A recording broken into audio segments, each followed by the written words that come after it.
ស្រីអើយអើយស្រីក្រមុំមិនទូចធំសំល្មមនឹងបងស្រីអើយអើយស្រីក្រមុំមិនទូចធំសំល្មមនឹងបងសូមមករំនឹងអូនម្ដងបងសូមមករំនឹងអូនម្ដងរំនឹងអូនផងតើទំនងយ៉ាងណាព្រោះអូនសង្ហាលើកញ្ញាទាំងឡាយ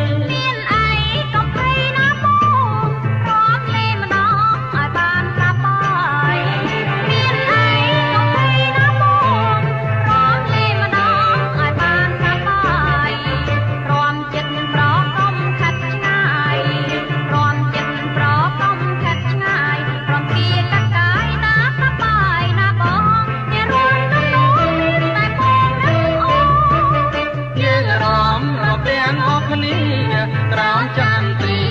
ត្រីស្ងាត់សូមយើងរំទាំងអស់គ្នាក្រោមចន្ទ្រីត្រីស្ងាត់សូមលឺតែសូរសំលេងត្រង់លឺតែសូរសំលេងត្រង់សំឡឹងតែស្នួនគួរចាប់ចិនស្នេហាយើងសូមប្រាថ្នាជួបជាគូកូនអើយ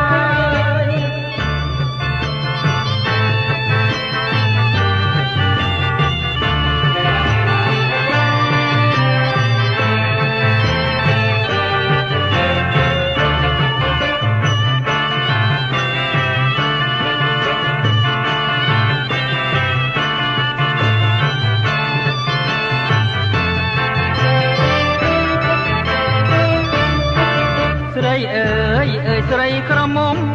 មិនទូចធំសំល្មមនឹងបងស្រីអើយអើយស្រីក្រមុំមិនទូចធំសំល្មមនឹងប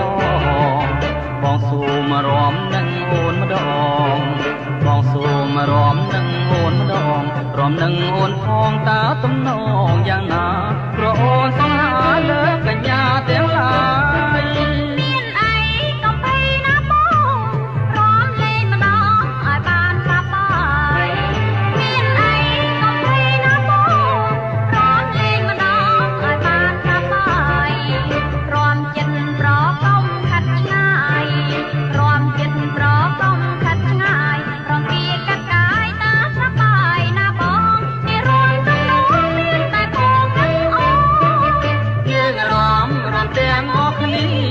ក្រោមចន្ទ្រី